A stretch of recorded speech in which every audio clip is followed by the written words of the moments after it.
Hi, it's Claire here from the Happiness Bank, and this week I'm going to talk about the media, technology, and how it affects our reality.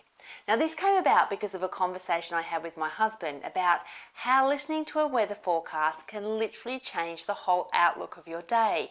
Have you noticed lately that we don't just have a rainy day anymore, we have a rain event? We don't just have a storm, we have a super storm cell. We don't just have a bushfire, we have a mega fire front. Now, I'm all for colouring the world, you know that, but I'm not all for using colourful language to incite fear, anxiety and hype just to sell news. A few weeks ago I woke up to news reports warning the people of Brisbane that a super storm cell was going to hit our region in the afternoon at about 3 p.m. and possibly cause some major damage. I can't tell you how unproductive this was for the people at my work. Most of us spent the day, including me, anxiously looking on the internet for updates on this super storm. The whole talk in the office was about cars getting damaged by hail, not being able to get home, traffic lights being out, trains and buses not running, clothes left out on the washing line, windows left open, and the chaos of collecting kids from school at 3 p.m. when it was forecast to hit. Any past negative experiences of storms were brought up and they were verbalised, analysed, catastrophised and supersized. You could literally feel everyone feeding off each other's fear. Not once did anyone say, "Oh, do you remember that time when storms were predicted and they never happened?" Now the 3 p.m. storm skirted around Brisbane. We got a small storm at about 5 p.m. and that was about it. Nothing to write home about at all.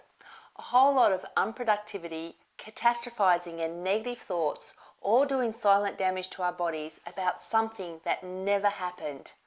I'm sure if the media had just said there was a possibility of a storm that afternoon, that whole day would have played out in a more positive way. So what am I trying to say here? We need to get a grip on reality and focus our attention on what is really happening around us and not what we think might happen. Many of us have become passive addicts of information. Our brains are like a sponge, taking in everything that is delivered to us, and often we don't stop and say to ourselves, is this reality or is this just a future prediction? The primitive part of our brain craves to know what's on the horizon because then we can be prepared for danger, and that means survival. That was fine back in caveman days when tigers and lions were a threat, but we don't have that threat now. However, we still crave to be in control, and as such we have become addicted to technology, so much so that we are letting it rule our lives. How often have you self-diagnosed an illness, spent time worrying about it only to find out that in fact Google was not the expert? How often have you read an email, put the wrong tone of voice to it, got upset, and then found out later that that was not what the sender meant at all? How often have you logged onto the internet to get the weather forecast for the weekend and felt a pang of disappointment because rain was a prediction and then it ended up being sunny anyway? Gone are the days of waking up in the morning and looking out of the window and saying, "Wow, what an awesome day." You know what? I often wake up to the sound of windscreen wipers going off on my husband's smartphone because as soon as he turns it on, it gives him a weather update. And if the forecast is rain, the sound of windscreen wipers comes on. I hate that. Seriously, we have to stop this insanity of living in our heads, of basing our reality on future predictions. There is nothing wrong with having an awareness, but there is everything wrong with accepting it as reality. Instead, greet each day with an open mind, like you are experiencing it with a clean slate for the first time. Be grateful for rain and sunshine. Be mindful of everything around you. Let go of your controlling mind and let things happen as they should.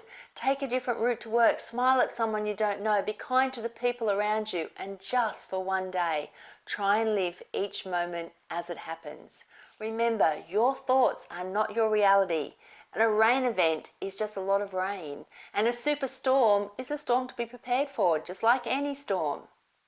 If you like this video, I would love you to share it with your friends. And if you haven't done so already, pop on over to happinessbank.com.au to subscribe to this weekly video blog so that we can all colour this world we live in with health and happiness. Enjoy a mindful week, and I will see you next time.